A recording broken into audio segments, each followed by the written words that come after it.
You know, I love technology, and I absolutely hate technology. Every day I have to go through I have a Samsung watch, a smart watch. So every day I have to have my watch. Hey, Greg, is today the day that you'll resume your activity goals? Oh, I just want to smash it with a hammer every day. It does it every morning, but this time. Hey, Greg, no. Have you not gotten the issue yet? Oh, it's time to get back to my walking. I know. Leave me alone. Bothered by technology. That's the least of my issues. I've got a number of them. You want to see a list?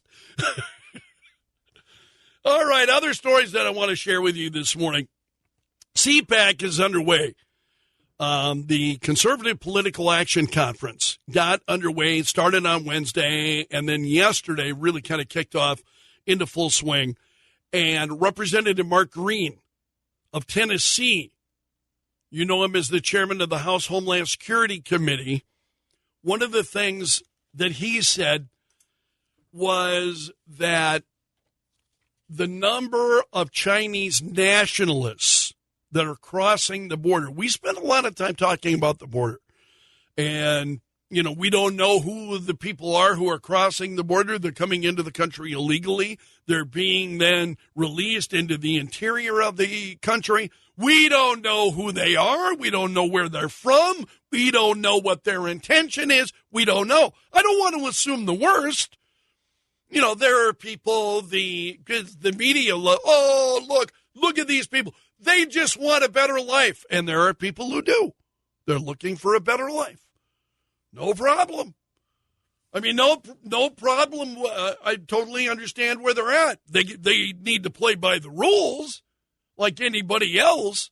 But we don't know who all these people are. We don't know why they're coming into the country. And so Representative Green said, we've had mass waves of Chinese terrorists storming military installations with cameras, he said. What? And so I want to give you the whole comment. He said, he was talking about the number of Chinese nationalists coming in. And he said, I'm not suggesting that China is going to be attacking the United States.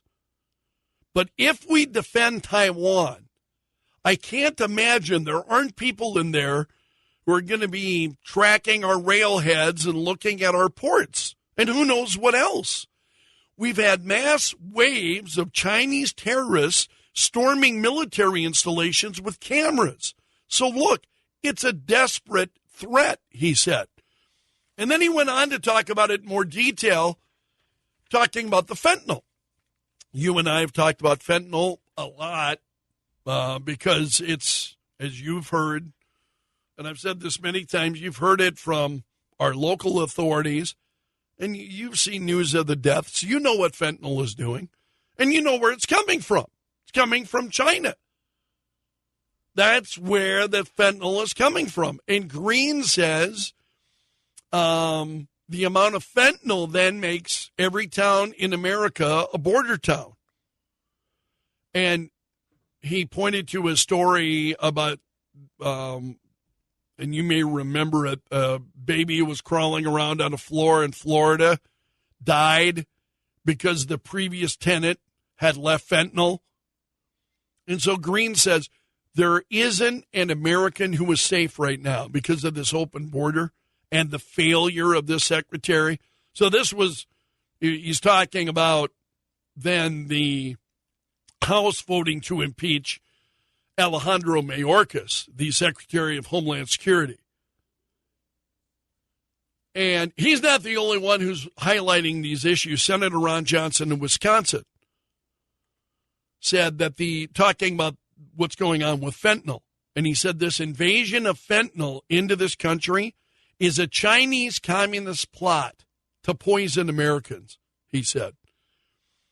He said military-age men from China and all over the world are flooding into America through the Democrats' open border, he said on X. He said, it is a clear and present danger that Biden has the authority to address, but chooses not to. Yeah, the Speaker of the House pointed that out yesterday, too. And you and I already knew this. Joe Biden could have taken action and didn't, and it's just lies coming out of the White House. But Speaker Johnson is right, that talking about what's going on with fentanyl. Tom Homan, who was the former acting director of U.S. Immigration and Customs Enforcement, ICE, said Joe Biden is the first president in the history of this nation who came in office an unsecured border on purpose, he said. And then he said he just rejected the complaints about, the inhumane border policies of Donald Trump. And he said, let me tell you something. President Trump had illegal immigration down to a 45-year low.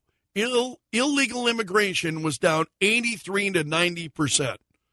President Trump's policies saved lives.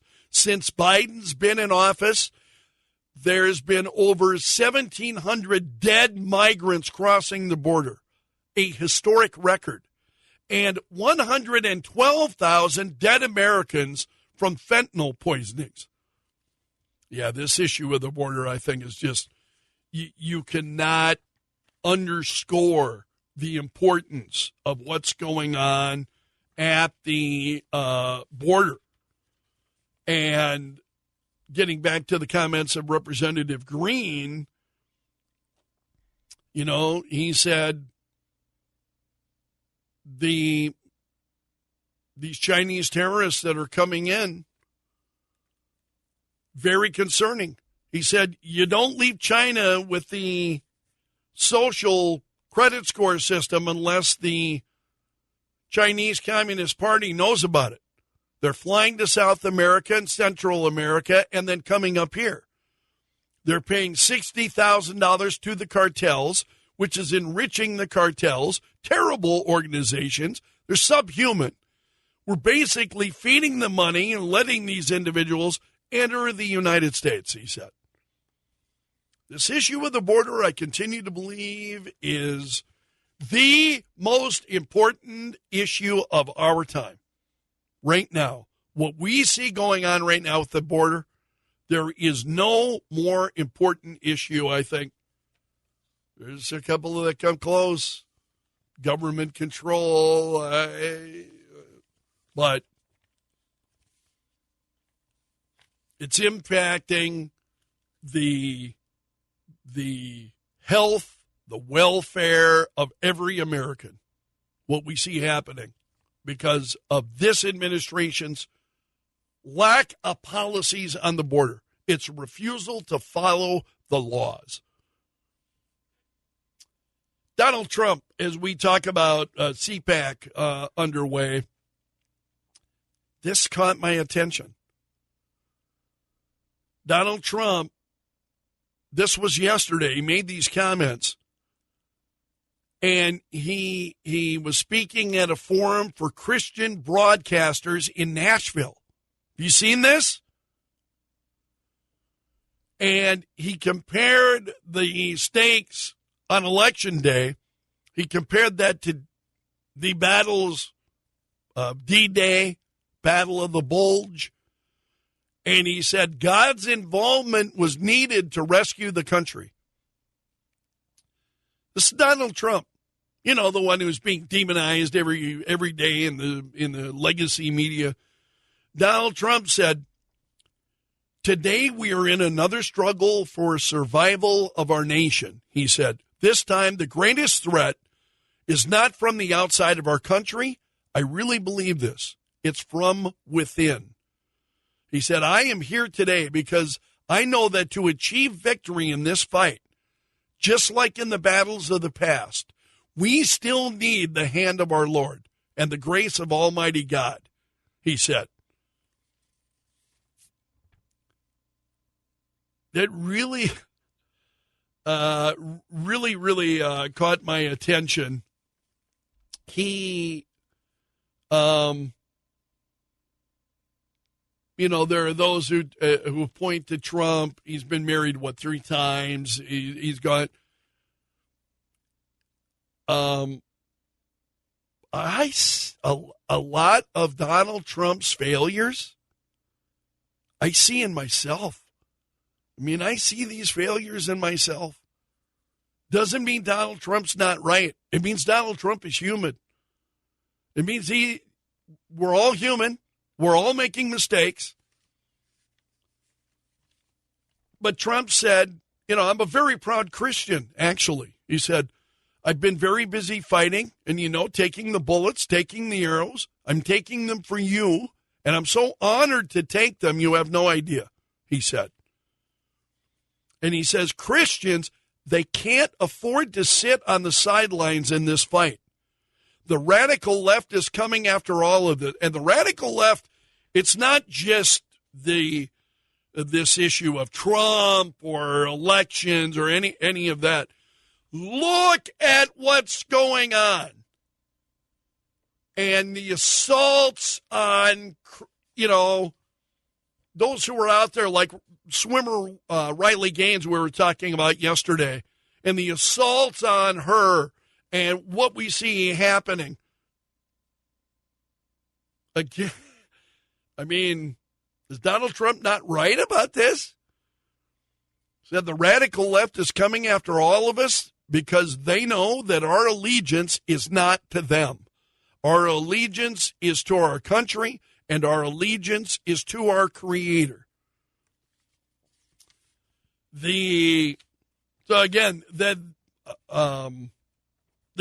was a story from Reuters, actually, of all places. I found it at SRN News. But it's kind of a great point. We're in a struggle for survival of our nation, and this time the greatest threat is not from the outside of our country. I really believe this. It's from within. And I listen to that, and I ponder it, and I go, I can't disagree with that. I can't disagree with that at all. It's exactly what's going on.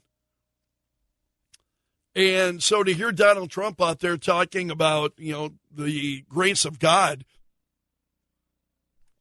and that, he's a proud Christian. And again, there are going to be people who will attack him and demonize him because of that, as I think they do to a lot of Christians. And admittedly, because we're Christian, it doesn't mean that you're claiming to be perfect. It means you're striving to be more than you striving to be more than you were yesterday. That's what it means to be Christian. It's not that you don't make mistakes. Donald Trump certainly has, as we all have. None of us are immune to making mistakes, except the left. Ask them. Yeah, except the far left, you can ask them if they made any mistake. No, they never make mistakes. But that really,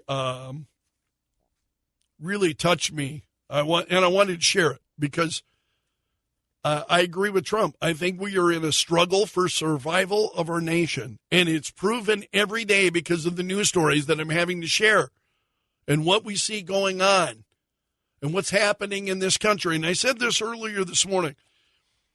I really don't believe it's going to be until way down the road, assuming that we're around, assuming that, we don't all kill ourselves, each other, I mean. It's going to take, I think, historians 100 years or more to be able to look back honestly at what's going on in the culture right now. And I think what you and I, all we can do is, like Trump said, we need the hand of the Lord. We need the grace of Almighty God. I believe that. I'm praying every day. Pray every day. I start my morning with prayers. And I try to end my way that way. I'm saying prayers throughout the day, saying prayers at every meal. Because we need the grace of God. Trump's right when he says that. There was also another story that I wanted to share. This really caught my attention. Senator Ted Cruz does a podcast called The Verdict. He's been doing it now for a while. He co-hosts it with Ben Ferguson. And so he said something during that. Cruz has said, had a lot of insights, I think, of Senator Ted Cruz. But he was saying this about the legacy media, about the state media. And he was saying that, he said this, understand the Democrats and the media would be perfectly happy if they could wave a wand and put Joe Biden there 4 years or more. They're not worried that he's incompetent to be president. They're not worried that the Department of Justice says he's not competent to stand trial. They're not worried that he's such a weak commander-in-chief that our enemies are attacking our allies and threatening America. They're not worried that he lacks the competence to do the job. There's only one thing they're worried about, that he would lose. And I thought, what? Caught my attention. He goes on. He said, if they believed that Biden would win, they'd be perfectly fine to weekend at Bernie's him, to stand him up as a corpse. So say, Joe Biden's there. Let's keep pulling the puppet strings. Their concern is they're worried he's going to lose. And that is a very real and acute concern on their part. Why does he say that? Because, have you seen the legacy media reports? They're after Biden. They're challenging Joe Biden, and Biden doesn't know how to react. Suddenly, he's got a media that has been sympathetic to him and whatever he wants to do. They've been sympathetic to Biden, and now they're biting at Biden. They're complaining, and they're going after Biden. He's not used to that. He's used to them licking his boots. Cruz is absolutely right, because then Cruz went on to say, and that's right now, what they are concerned about is that Joe Biden will lose. And they're hoping that somebody else is going to step in and take the party. And Cruz said if Biden stays the nominee, they'll get back in line and they'll immediately begin saying, oh, it's ageist and racist and horrible to even ask these questions. He said they have no shame. So this is the moment where they're trying to see if they can push Biden out and replace him with Michelle Obama. If they can't, he doesn't go away. If we get to September and Biden's the nominee, the media will suddenly be completely silent on this front and will attack anyone who dares raise the same questions they're raising right now. That is incredibly insightful. I believe that Cruz is absolutely right. I wanted to share that with you.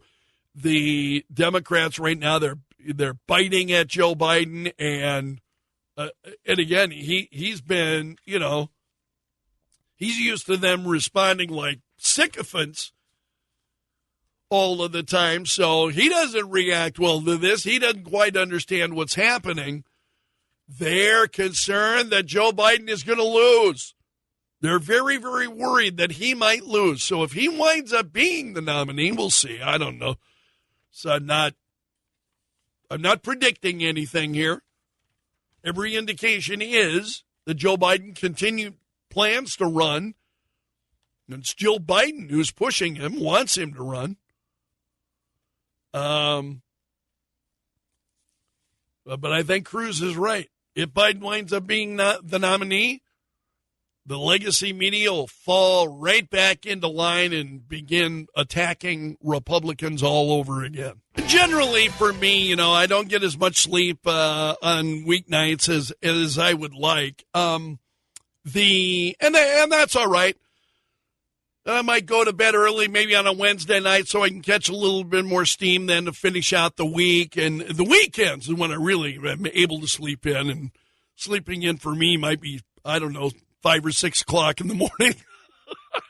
But I woke up, I don't remember waking up once I had fallen asleep last night, except maybe I think to readjust my CPAP, on. So readjusting my mask maybe a little bit here or there and then right back to sleep. And I woke up this morning just feeling like death warmed over. And I don't know why. I'm just so tired. Just absolutely tired. By the end of some weeks are worse than others. Other weeks have a pretty good week, a lot of steam. This week, not so much. Not so much. And then, as you get tired, I start getting morose, and I'm like, no, this is not good. Not good. So thanks for your patience this morning. Thanks for bearing with me. I will get plenty of rest this weekend, plenty of sleep, and be back at it next week and do the whole thing all over again.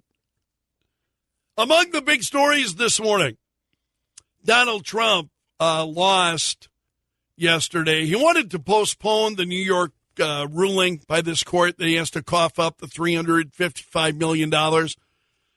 And Trump wanted to delay that, and the judge basically said, no. He said, now this is a decision not only involving Trump, but his two oldest sons.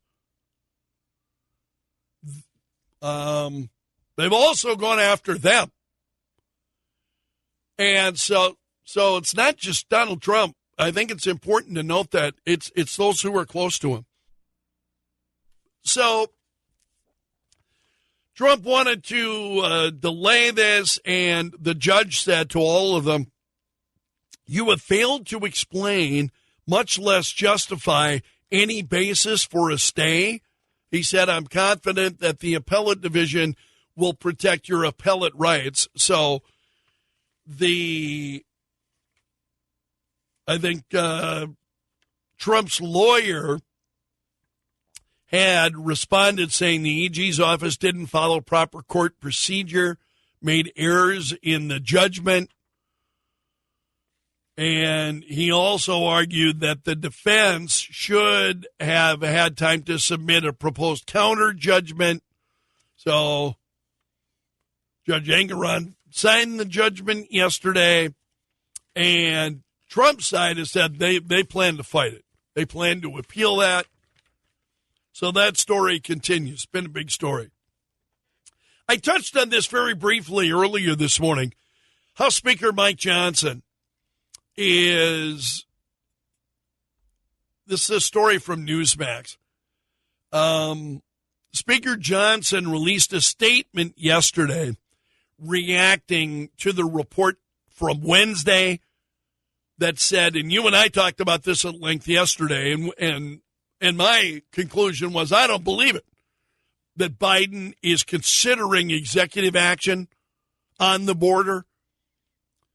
And I don't believe it, and nor do many of you. We talked about that the other day. So House Speaker Mike Johnson weighs in on this issue yesterday. And he said, I appreciate his comments, because Johnson said, of the president, he said, now in an election year, after the president has surrendered the border to cartels and smugglers, the president suddenly seems interested in trying to make a change using the legal authority that he claimed until recently didn't exist. You know, he's right about that. Joe Biden has been out there saying, don't have the authority to be able to do this. And now the story, and this is what we were talking about yesterday. The story this week is that the administration is considering, action on the border, much along the lines of what Donald Trump has done, or had done, I should say. And, as I said to you earlier this week, all he has to do is do it. I mean, he's considering it. That's a far cry from actually doing it. It's a sham. And what Speaker Johnson is saying is this is also in contradiction to what the president has said previously. I don't have the legal authority to do that. Don't have the legal authority to do that. Now suddenly, where did the legal authority come from that now he's suddenly considering doing it? Well, he's lying, obviously, doing what he always does. He's not engaged in the truth. And so Speaker Johnson said in his statement, he said, Americans have lost faith in this president and won't be fooled by election year gimmicks that don't actually secure the border. Nor will they forget that the president created this catastrophe and until now has refused to use his executive power to fix it. Absolutely right. And he said, remember now the president saying, and we have exposed what a sham this is, as have some of the other programs on Kello, what a sham this is that, the president asking Congress, just give me the power. I need the power. Begging Congress, I've done all I can do. Just give me the power. This is what Biden said. I've asked from the very day I got into office, give me the Border Patrol, give me the people, the judges, give me the people who can stop this and make it work right. Well, the way he wants it to work is not the way that Congress has decreed through legislation that it should work. He's taken it upon himself to do it in the way that he wants to. And so Johnson then said all of this coming from the president simply not true. He said these reports underscore just how brazenly and intentionally President Biden misled the public when he claimed he had done everything in his power to secure the border. And then he said the president apparently wants to invoke a section of the Immigration and Nationality Act, and he said and the White House has dismissed then that for months, that they weren't going to, and now apparently that they're considering it. He said, if these reports are true and the president intends to take action, he can show he's serious by changing more than asylum policy.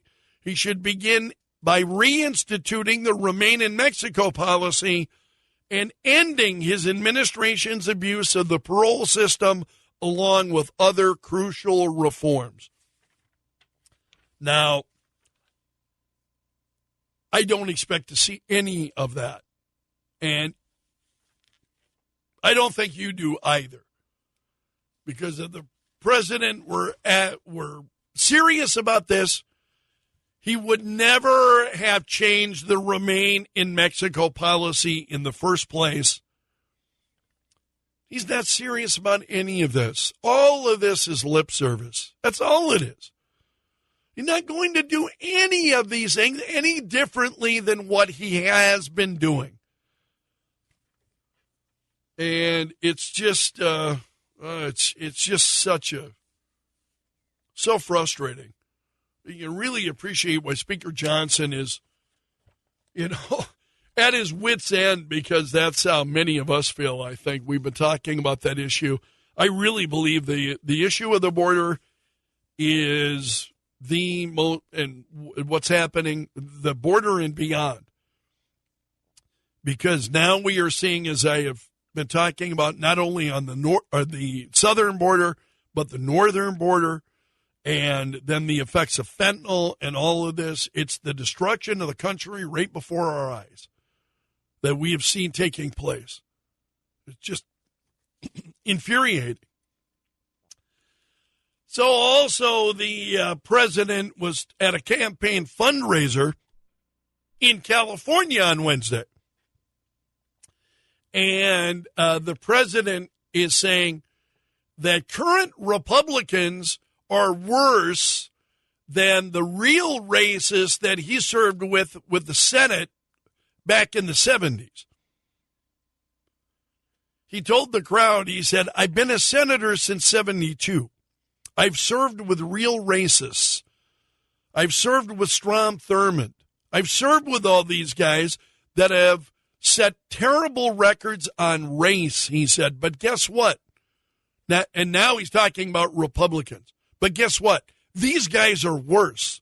These guys do not believe in basic democratic principles. These guys are worse, Biden says. Now, who's he talking about? He's talking about you. You understand that, right? He's talking about you. You're worse than Strom Thurmond and all of these other racists he served with in the Senate. You're worse. That's what he's saying. And so then he was remembering how he'd been asked in 2000. Oh, here we go down memory lane with Joe Biden. Oh, boy, easy to go off the rails. He remembered he'd been asked in 2003 to deliver the eulogy for former Senator Strom Thurmond. Thurmond was a lifelong opponent of the civil rights movement. But Biden says it was easier to work with Thurmond than it is with these MAGA Republicans. And he said, by the time Strom left, he did terrible things. But by the time he left, he had more African Americans in his staff than any other member of Congress. Oh, please. He voted to reauthorize the Voting Rights Act. I'm not making him more than he was. But my point is, at least you could work with some of these guys. And he said time and again, Republicans show they are the party of chaos and division. What?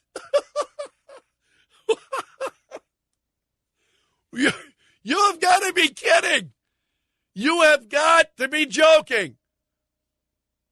So the GOP today is worse than the racists that he served with in the Senate back in the 70s. Oh, man. When do you ever hear anything racist come out of this program?